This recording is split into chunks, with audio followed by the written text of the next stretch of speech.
Human lives do not always turn out as expected or as we dreamed they would. Sometimes chance events can change our lives. Someone looks for that lucky break, that turn of events, a word of advice that might be the first step along a path to a better place. And Amanda Stewart, in her book, said, I can pinpoint the moment I changed my life. We all have our life-changing events. Sometimes we miss them. We make a mess of them. We misinterpret them. What will we make of them? What will happen to Cinderella after she marries the prince? How will she cope with the snickering in the palace about her earlier childhood, her sisters, her rags to riches, road to fortune? Can we be so sure that she will live happily ever after? A life-changing event can be comprehensively negative. Another life-changing event can be taken or expected or demanded. We demand another one, and yet another one occurs. And there remains that one-off event, one event. And we keep going back to it, trying to recover it, relive it, repeat it. Or there's that other life-changing event that may become something of an astonishment that it occurred at all. We might wonder how or why that event occurred. But it is an event. Perhaps it has far-reaching, even unpredictable significance. The mother of a boy aged 12. The boy 12. The mother dies an agonizing death, giving birth to her fourth child. The father of a girl aged 12 dies a premature death. Such things happen. The boy grows to manhood and marries that girl when she becomes a young woman. You might say, well, there's nothing too strange about that. That happens. But we might pause to wonder that boy's mother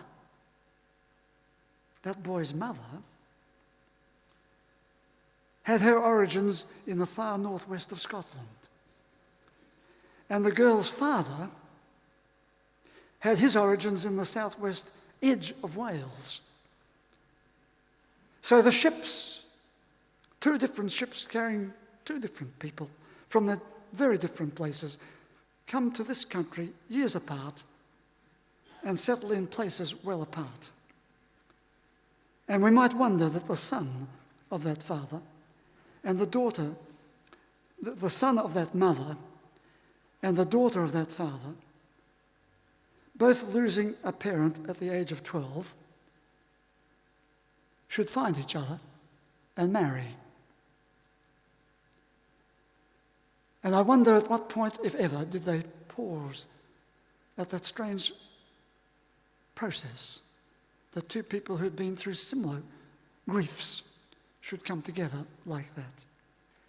And I pause to wonder if it was just a strange quirk of life that many years later their grandson would write books on life after loss. And some hearts break, but all hearts need some healing. Life-changing events, you see, are not only individual events, but they can be trans-generational experiences. What will we make of them? On a vastly larger scale, the children and grandchildren of the Holocaust know all about this. And this week, the children and the grandchildren of those who perished in the New York Twin Towers will once again sound the gong of their remembrance. And then they'll vanish into the crowds of New York, once again to try to make something of an event that changed their lives. Bennett Foddy, of the Institute of Science and Ethics at Oxford University, he wrote these lines. In England of the 1850s, 1 in 6 died before their first birthday, mostly from infectious diseases. Those who survived, their average life lasted 42 years. In the 1980s, 1 in 100 die before their first birthday. And on average, those who live on until they're 75. Today, the average life expectancy is not 42, but 82. And if you are already 80, you can expect to live to 90. And if you're already 90, you can expect to live to 95, or more, of course, more. But that's the average expectancy. So what's going on? We're getting better, aren't we, at staying alive? But there is a price. Although we now have an extra 40 years of life, if of these years, only 10 of them will be lived with more than a moderate level of vitality. You see, we peter out. And so only 10 of those 40 years will have real vitality. So the words of Scripture that we read today hit home with solid impact. As Jesus said, I am come that you might have life and have it in all its fullness. Does fullness mean vitality? Does it mean resilience? Does it mean enhancement? So we look again at those life-enhancing experiences, or those life-changing experiences. What do we make of them? And I want to put to you, there are 2 roads to focus on today. 2 roads. One road is the road of contamination. This is the word that Dan Macnab uses in his book he edited called Turns in the Road, Studies of Lives in Transition. And he talks about contamination. Some life-changing events are contaminating in a very negative way. We are hurt by some event, and thus we are contaminated. We become chronically fixated on that event that took place. We return to it, we regress to it, we regurgitate our resentments, our reprisals, our retaliations. One man who's known to this congregation, Professor Julian Savulescu, his mother has been very much part of this congregation. He is a medical ethicist, professor of ethics, medical ethics in Oxford University. He says it is so easy for us to harm each other than to benefit each other. It is easier for us to kill than it is for us to save a life. It is easier for us to injure than to cure. Our power to harm, he says, is overwhelming. So you see, that's the contamination that we carry in our life. And when we've been contaminated, we have to be careful, you see, that we remain afflicted.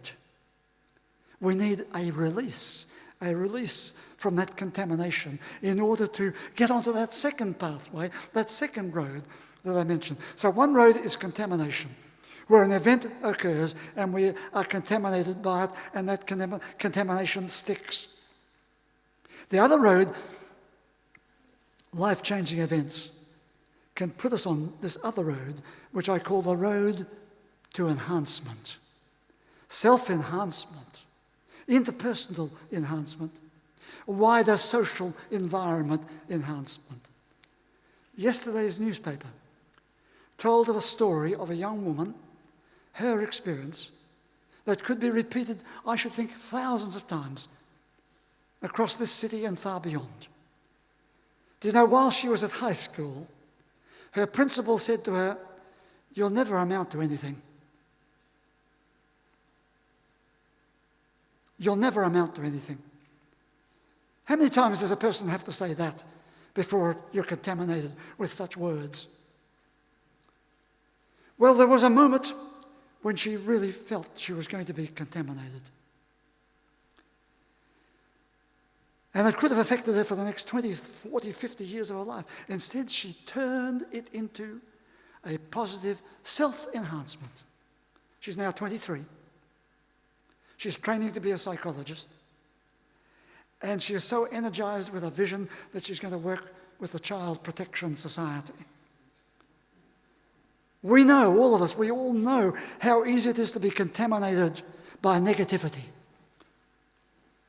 But it is so important to be part of this other road to self-enhancement. This young woman said, I learnt the value of self-worth. From that level of self-enhancement, she will carry the flag of enhancement to hundreds of others. So today, would you congratulate and encourage that young woman, Stacey Doty, a graduate of Frankston High School, showing that contamination can be turned into enhancement. Now, I know that some of you come from her area, so would you make sure that you get to know this person and tell her that we at St. Michael's are surely full of admiration for her as she takes this road to life's enhancement, her life's enhancement, and the life enhancement of others.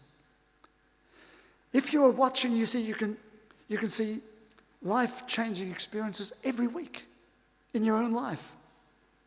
Last week, one country television channel and one daily newspaper showed a picture of a father with his infant son in his arms. And the infant son has cerebral palsy. It really is a very crippling disablement. Here's this little boy in his father's arms. And what's his father doing? He's out on the football field playing football in a football match, kicking the football with his son in his arms. And both father and son are laughing heartily at this game of football.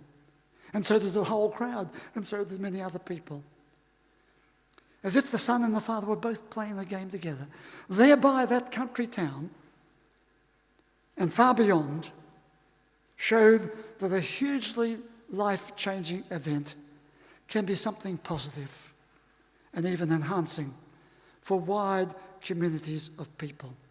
I have here a couple of items. Here's a book written by Damien Brown. I've had conversations with him. He's a doctor, and he's working with that organisation, Doctors Across Borders, Doctors Beyond Borders. He's written this book called Band-Aid for a Broken Leg.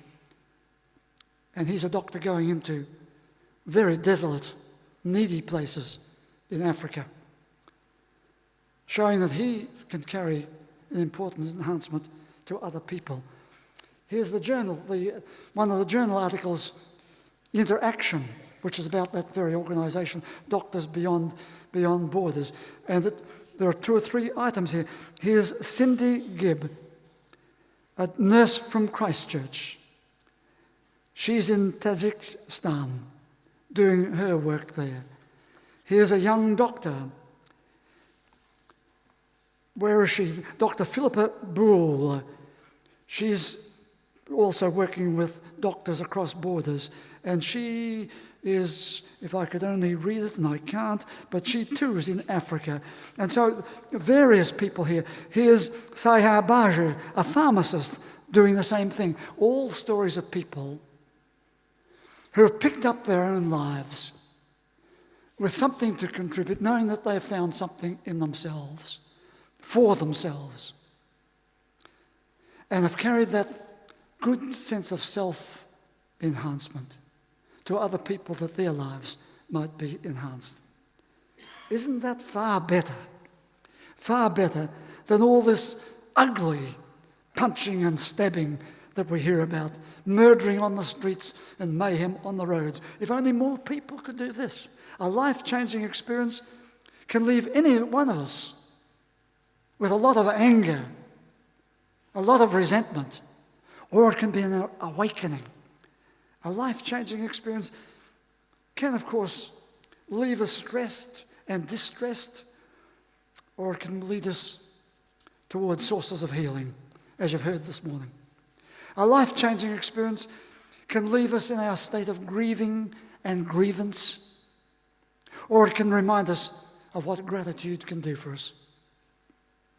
In his longitudinal study of male adult development, Dr. George Vaillant, psychiatrist at Harvard University, found this. He said, a key to mature adaptation to life is the ability to replace bitterness and resentment with gratitude and acceptance.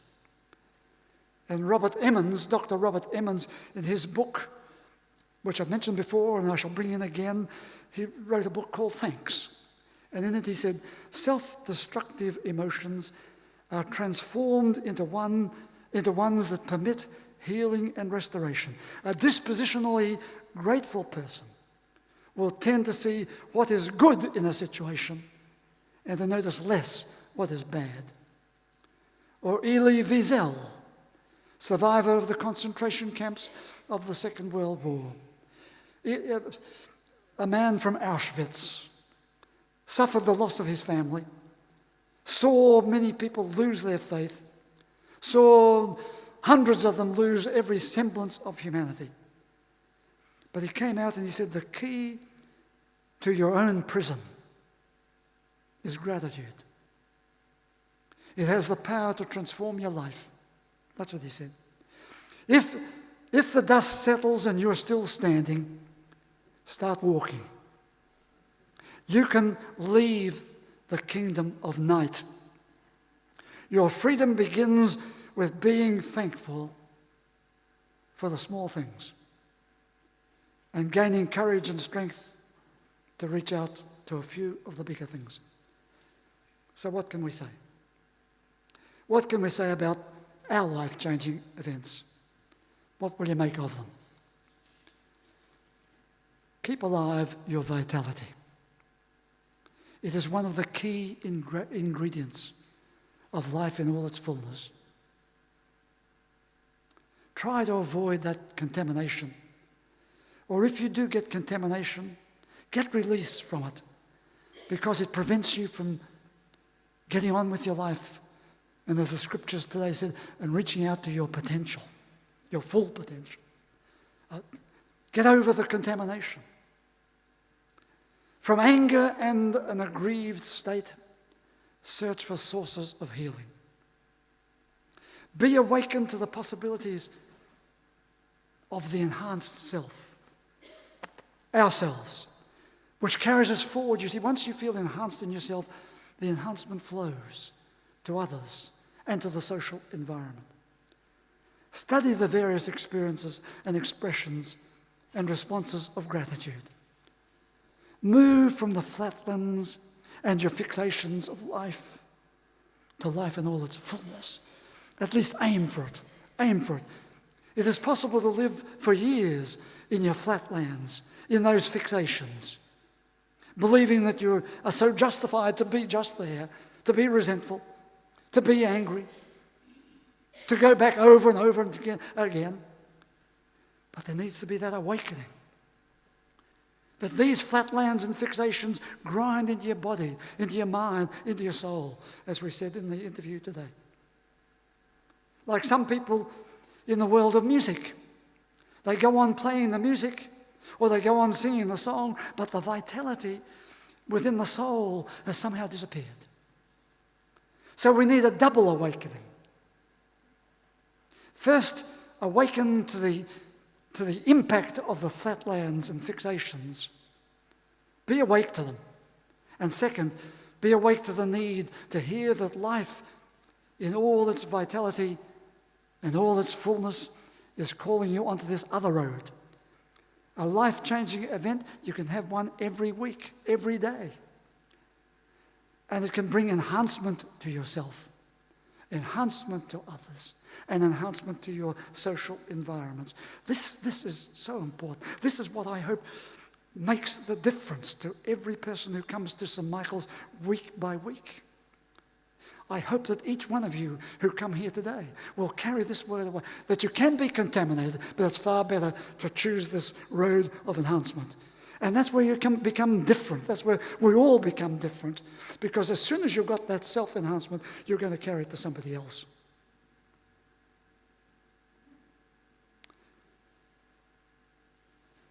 Would you please stand?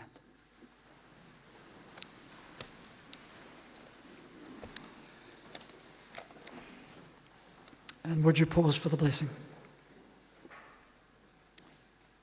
May the God you see in all the colours of creation arouse in you a sense of awe and wonder. May the God who is a sacred presence be real to you. May the God who is a source of inspiration and courage keep calling you forward. May your God go with you and bless you today and always.